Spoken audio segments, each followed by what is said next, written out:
The shelter Bobcat had not moved all week. But when he passed room 214, he froze. Then he sat down and stared, eyes locked on the silent little girl inside. Like he knew her, from another life. The nurse thought it was a coincidence. Until she let him inside. What happened next, no one could explain. The bobcat didn't growl or snarl or panic when the cage doors opened that morning. He just sat there quietly. Still as stone. Eyes wide open. Watching. His name was Ash. No one really knew where he came from or how he survived what he did. He was found alone in the smoking remains of a forest in Montana. Fire crews had gone in to save what little life they could after the wildfires cleared. They were the ones who spotted him, perched at the top of a half-burnt tree like he had flown there. His paws were blackened with soot. His ears were covered in ash. His breath was shallow. But his eyes were gold. Bright. Intelligent. Not wild like most bobcats. Just sad. They brought him to Hollow Creek Wildlife Sanctuary. The staff was surprised by how calm he was. Not just quiet but unnaturally calm. He didn't flinch. He didn't attack. He didn't seem to fear humans the way other wild animals did. He let the vet treat his wounds. Let the caretakers feed him by hand. He watched people carefully like he had seen them before and was trying to remember who they were. 3 months passed and Ash never once hissed or clawed. He didn't bond with the other bobcats. He didn't chase the deer or climb the trees in the enclosed habitat. He just watched. He waited. For what no one knew. The director of Hollow Creek had a strange idea. They were starting a therapy program in partnership with a children's hospital. The plan was to bring rescued animals to visit young patients to help with healing and trauma. Everyone expected dogs to be part of it. Maybe a horse. No one expected Ash. But the director insisted. This bobcat is different, she said. He doesn't need a cage. He doesn't need a leash. He needs a purpose. So on a quiet Tuesday morning Ash was loaded into a rolling travel crate and taken to St. Catherine's Children's Hospital. He didn't growl during the ride. He didn't move. Just kept his head low and his golden eyes open. When they reached the hospital hallway, one of the nurses noticed how alert he suddenly became. His ears twitched. His eyes sharpened.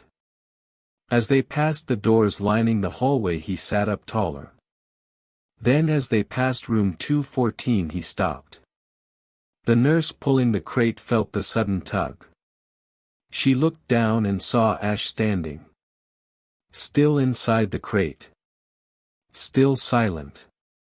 But staring. He was staring through the glass window of room 214 like he saw a ghost. His body didn't move. His breathing barely showed. He simply froze. The nurse bent down to check the wheels. But Ash wasn't looking at her. He was focused completely on the little girl inside the room. Her name was Emily Rhodes. She was 6 years old. And she hadn't spoken a word in 5 weeks.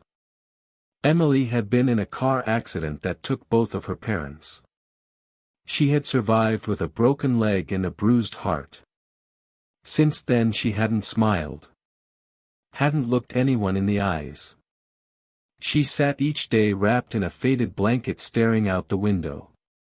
Her grandmother Linda came every day to sit beside her.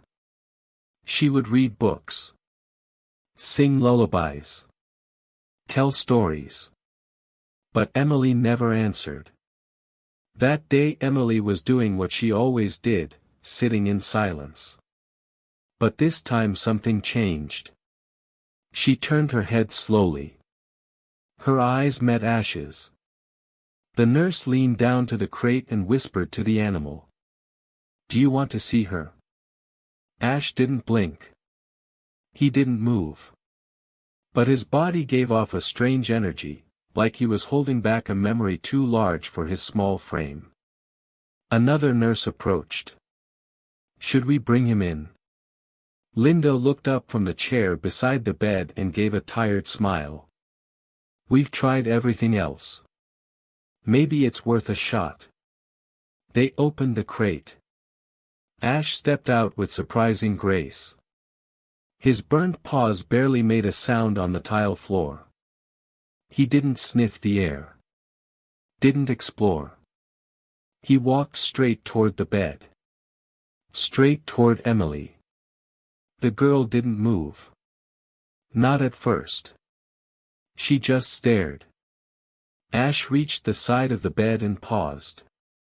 He lifted one paw and gently placed it on the mattress.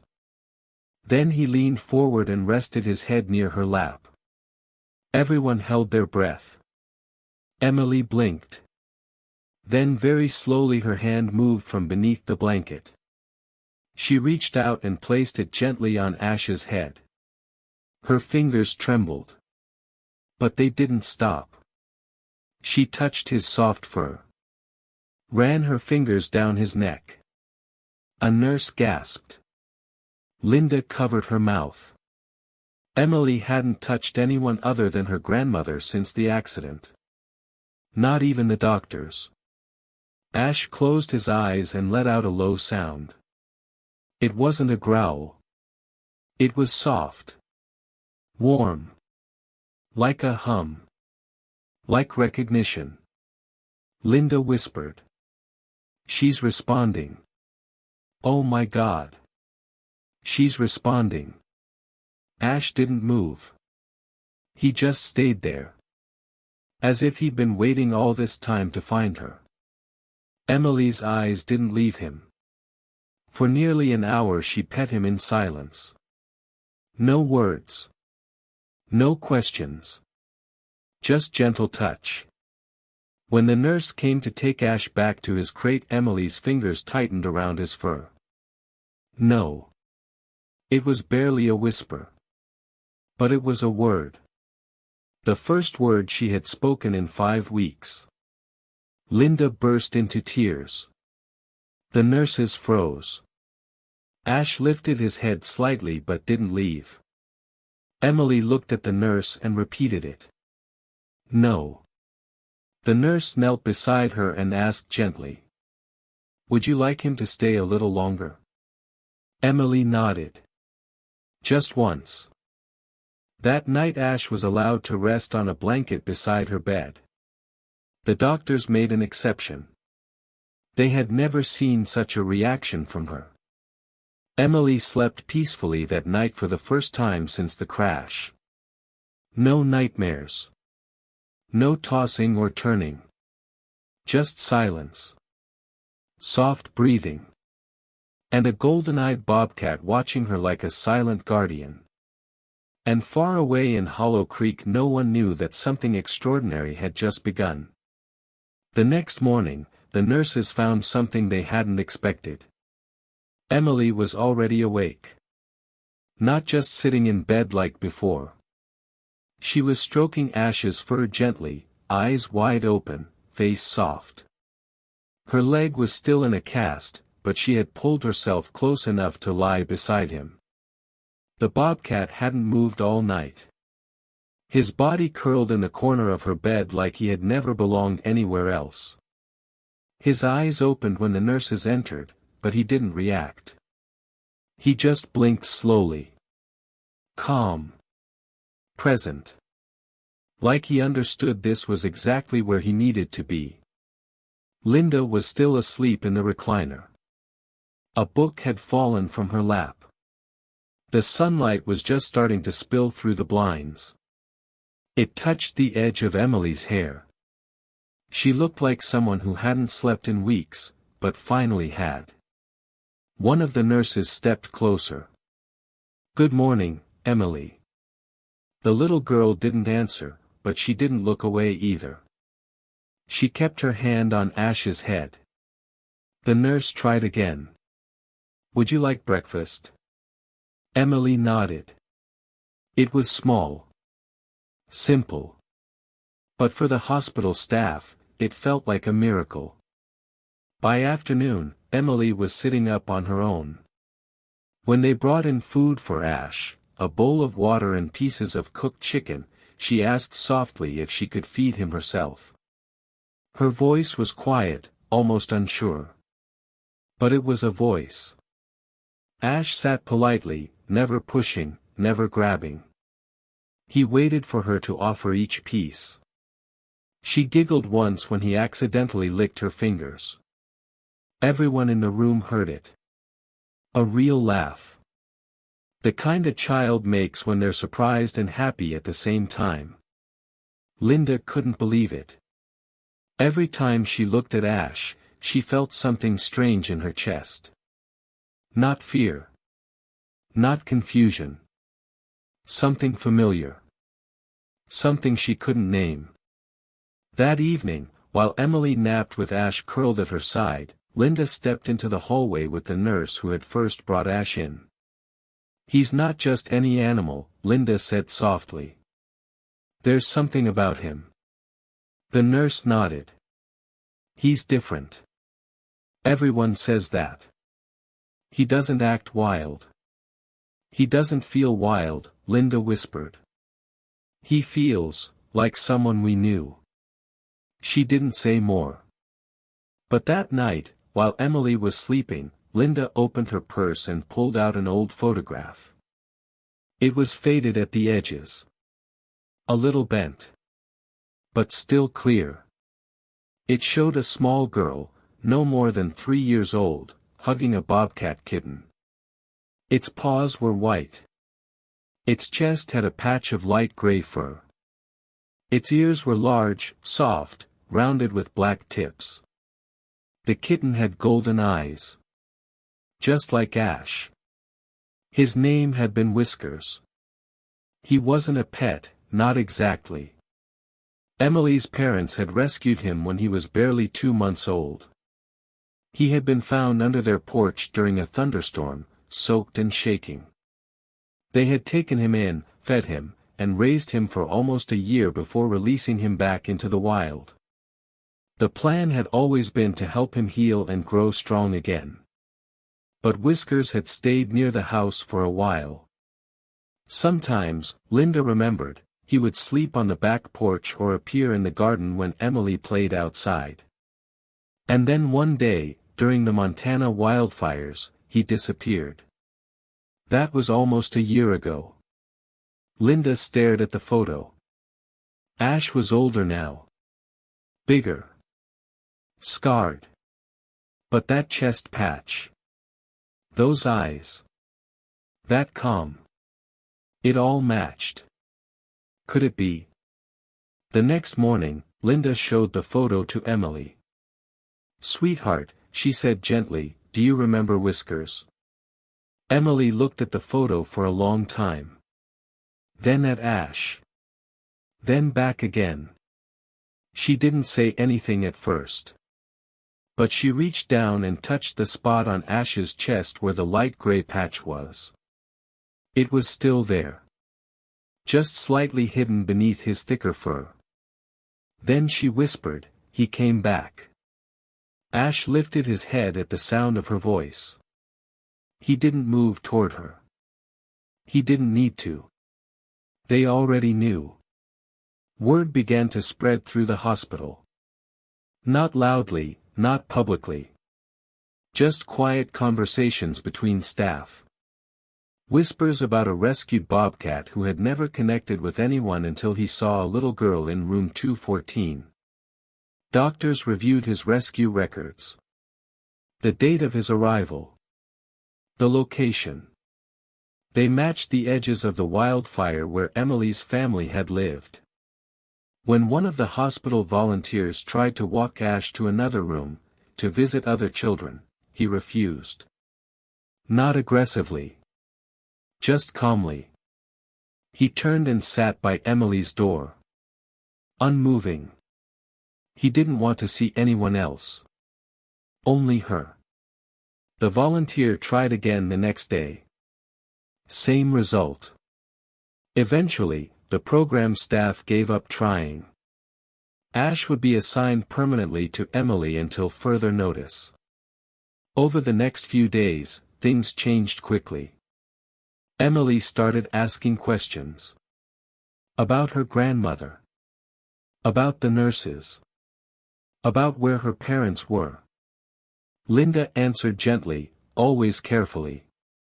Emily didn't cry. She just listened. She held Ash close when the pain came. She would bury her face in his side, and he would stay still as stone. One evening, Linda came back from the vending machine and found Emily on the floor beside her bed, her broken leg supported by a pillow. Ash helped me, Emily said proudly. I wanted to sit with him. Linda helped her back to the bed but didn't scold her. She smiled. That spark in Emily's voice, it had been gone for too long. Later, the therapist assigned to Emily visited again. She brought cards, toys, crayons. Emily wasn't interested. But she did want to talk about Ash. How does he make you feel? The therapist asked. Safe, Emily said. Do you think he knows you? Emily nodded. He remembers everything. And do you remember him? Yes, she said. Even before the fire. At Hollow Creek, the staff pulled up Ash's early files. One photo taken the day he was found showed him sitting in a crate, wrapped in a gray blanket, the same one Emily now kept on her lap. Somewhere, in the middle of disaster and memory, something had survived. Something no one could explain. Not science. Not psychology. Just a bond. An invisible thread stretched across time and fire and loss. One night, a nurse walked into room 214 and paused. Ash was sitting in the dark, staring at the door. Emily was asleep. But Ash wasn't. He was waiting. For what? No one knew. But deep in his golden eyes was something ancient. Something sad. Something strong. He had come back for a reason. And he wasn't finished yet. Spring came slowly that year. The snow melted from the rooftops in quiet layers. Trees began to bud again. The air smelled soft and wet. And inside room 214, Emily was no longer the silent girl with the broken leg and the shattered heart. She smiled now. She laughed when Ash chased the nurse's pen across the bed. She asked questions about the world outside the hospital window. She even began to draw again. Crayon sketches filled her bedside table, flowers, stars, animals, and one golden-eyed bobcat always resting under a tree beside a little girl with long brown hair. Her cast was coming off soon. Physical therapy had started. Every time she took a step with the walker, Ash walked beside her. Doctors were amazed at how calm he remained, how steady. Like he knew his presence gave her courage. Like he remembered how hard it was for her to stand without help. Ash never left her side. Not once. At night, he would lie on a small mat near her bed, but most nights he ended up curled beside her pillow. Emily would bury her face in his thick fur and sleep without fear. The nurses began saying Ash had become more than a visitor. He had become a guardian. But deep inside, Linda worried. Bobcats weren't meant to live in hospitals. She spoke quietly one afternoon with the sanctuary director. Has anyone thought about what comes next? The woman looked at her, then down the hallway toward room 214. We're not sure yet, she admitted. Ash isn't like the others. He won't bond with anyone else. Not the staff. Not the volunteers. Only Emily. Linda nodded slowly. She's strong because of him. And he's here because of her, the woman added. One evening, Emily sat by the window in a wheelchair, watching raindrops streak the glass. Do you think he'll stay forever? She asked. Linda knelt beside her. I don't know, sweetheart. I don't want him to leave. Ash lay at her feet, head resting on his paws, eyes half closed. But when he heard her voice crack, he looked up. I think he'll stay as long as you need him, Linda said gently. But maybe one day, he'll need to go home too. Emily was quiet for a while. Then she nodded. I know. She reached down and ran her fingers behind his ears. But not yet, she whispered. Please not yet. The hospital board met the next day. The doctors gave their reports. The psychologists shared their findings. Everyone agreed Emily's recovery had gone beyond what they expected. Emotionally. Physically. She was healing. And no one could deny that Ash had played a role in that healing. A big one. But Ash was still a wild animal. Even a gentle one. They had to consider safety. Laws. The future. The sanctuary suggested a plan, temporary relocation. A protected enclosure on the sanctuary grounds just outside town. Emily could visit. Ash would be comfortable. It would be a step toward helping them both adjust. Linda broke the news to Emily gently that night. The little girl didn't cry. Instead, she climbed onto her bed and curled beside Ash. She whispered into his fur. I don't want to say goodbye. Ash didn't move. He blinked. And somehow, in that moment, she understood.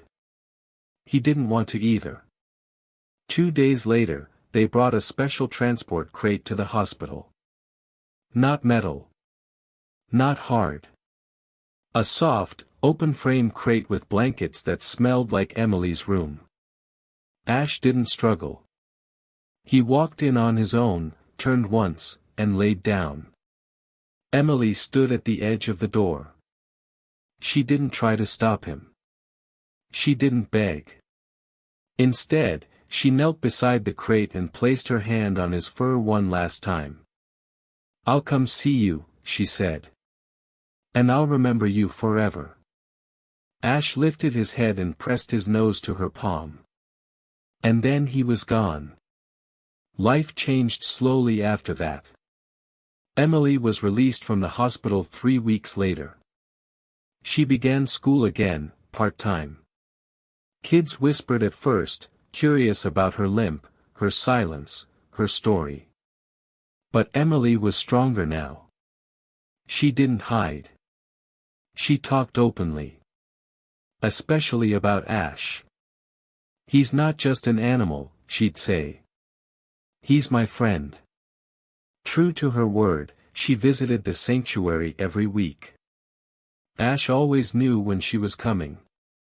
He would pace gently near the gate until he saw her car. Then he would sit, still as a statue, golden eyes watching the road. She never had to call him. He always came close, pressing his head to the fence, waiting for her hand to reach through and scratch the spot behind his ears. They would sit like that for hours sometimes. No words needed. Just two souls remembering what it meant to find each other in the middle of disaster. One fall afternoon, nearly a year after his arrival, Linda and Emily arrived at the sanctuary to find the director waiting near Ash enclosure. She smiled warmly, but something in her eyes was different. We've been watching him closely, she said. Ash is healthy. Strong. Ready. Emily froze. Ready for what? The woman knelt beside her. He's been climbing again. Hunting instinct is back. He no longer watches the gates. He's calm now, even when you're not here. He's healing too. Emily looked toward the trees beyond the fence. The tall ones swaying in the wind. You mean you're going to release him? The woman nodded. Back to where we found him. Same region. It's time. Tears filled Emily's eyes, but she didn't look away. She turned to Ash, who was sitting at the far edge of the enclosure, facing the trees, nose twitching with the wind. He wasn't looking at her. Not this time. He was looking forward. The night before his release, Emily was allowed inside the enclosure one last time. She walked up slowly. Ash met her halfway. No fence between them now. Just open space and starlight above. She knelt in the grass and wrapped her arms gently around his neck. He leaned into her without hesitation. I don't want you to go, she whispered. But I know you have to. Ash closed his eyes. She rested her head against him, and they stayed like that for a long time. Then Emily stood. And this time, she was the one who walked away first. The next morning, Ash was released at dawn. No crowd. No ceremony. Just the forest waiting and one girl holding her grandmother's hand from a distance. He stepped out of the crate slowly. Paused. Sniffed the air. Then turned, just once, to look back. Emily raised her hand. He blinked. Then disappeared into the trees. Years passed. Emily grew taller. Her limp faded. Her smile stayed. She still visited the sanctuary sometimes. But Ash never returned. Not really. Though sometimes, when she walked near the edge of the woods behind their new home, she would feel something in the silence. A presence. A flicker of golden eyes deep in the shadows. Watching. Not too close. But not too far either. As if to say, I remember you too. And Emily would whisper softly to the wind. So do I.